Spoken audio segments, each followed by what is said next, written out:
Kitab Upanishad adalah kitab yang tidak dapat dipisahkan dari kitab suci Weda.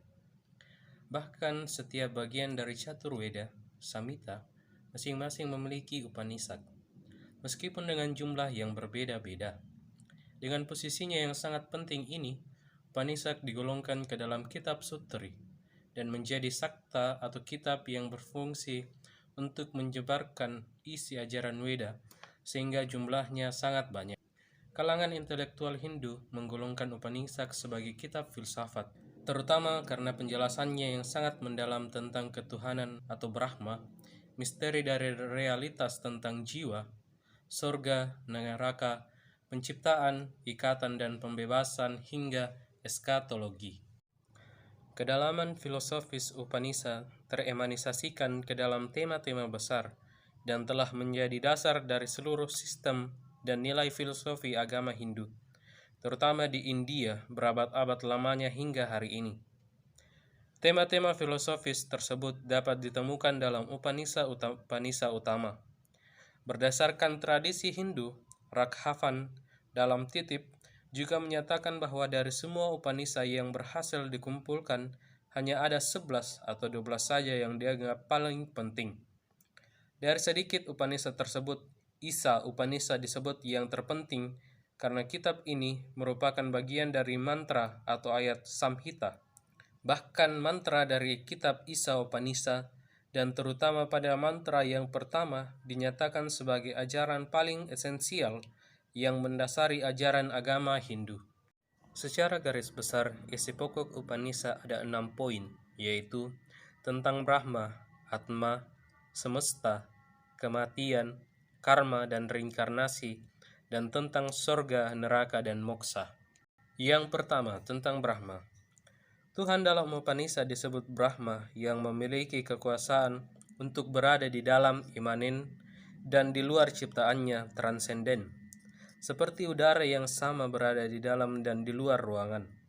Tuhan itu satu adanya monoteisme, namun bagi orang suci yang mengetahuinya diberi banyak nama, Ekam Satwipra Bahuda Wadanti, yang berarti ia maha ada karena berada di mana-mana dan tak terbatas oleh apapun. Kedua, tentang Atma. Badan bagi Atma, atau untuk menyederhanakan disebut jiwa, bukanlah penjara yang mengekangnya. Badan tersebut dari prakrti atau potensi materi yang berasal dari Tuhan sendiri. Badan bersifat sementara, tidak seperti jiwa yang kekal dan abadi, bahkan ketika badan sudah rusak dan mati. Inti manusia adalah tentang jiwanya, Atman atau sang diri yang menggerakkan badan, yang dalam Upanishad disebut berasal dan bagian tak terpisahkan dari Brahman itu sendiri. Yang ketiga, tentang semesta. Kosmologi selalu memperdebatkan bagaimana awal penciptaan, proses penciptaan, dan apa akhir dari penciptaan. Konsep Hindu, semuanya ini adalah siklus yang saling mengait. Kasturi menyatakan bahwa kosmologi alam semesta ini adalah Tuhan yang imanen, wujud atau badannya yang menyatu. Lanjutnya, salah besar jika menganggap alam semesta dan penguasanya sebagai dua hal yang berbeda. Tentang kematian. Upanishad menganalogikan kematian bagai buah yang sudah matang akan jatuh dari tangkainya. Kematian bukan sesuatu menakutkan dan ditanggapi secara berlebihan. Tidak ada ancaman dan ketakutan akan kematian. Bagi manusia yang berbuat negatif, Tuhan akan memberikan kesempatan untuk memperbaiki kesalahannya dengan lahir kembali. Yang kelima, tentang karma dan reinkarnasi.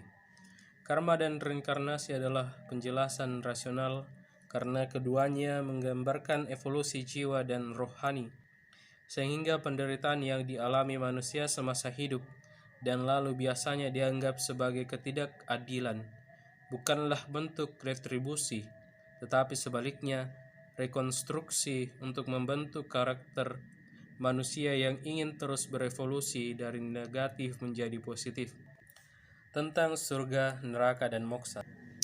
Dalam konsep Hindu, surga bukan tempat untuk memuaskan keinginan atau nafsu tubuh, atau hadiah dari kepatuhan mutlak atas satu keyakinan, namun dunia cahaya. Gambaran tentang neraka dalam pustaka suci Hindu sangat sedikit. Hanya ada satu dalam Isa Upanishad yang menyatakan neraka hanyalah sebuah tempat gelap yang dihuni oleh orang-orang yang melakukan tindakan tidak benar. Moksa adalah tujuan akhir perjalanan panjang dari jiwa manusia, karena ada kemanunggalan antara dirinya atau jiwa dengan Brahman. Upanishad adalah kitab yang sangat penting. Selain kedudukannya sebagai sakta untuk Caturveda, Samhita, dan juga isinya telah menjadi dasar ajaran filsafat Hindu. Bahkan Upanishad menjadi inspirasi kitab-kitab filsafat dalam Hindu. Kedudukan dan isi pokok ini telah menjadikannya sebagai Vedanta atau Weda yang terakhir.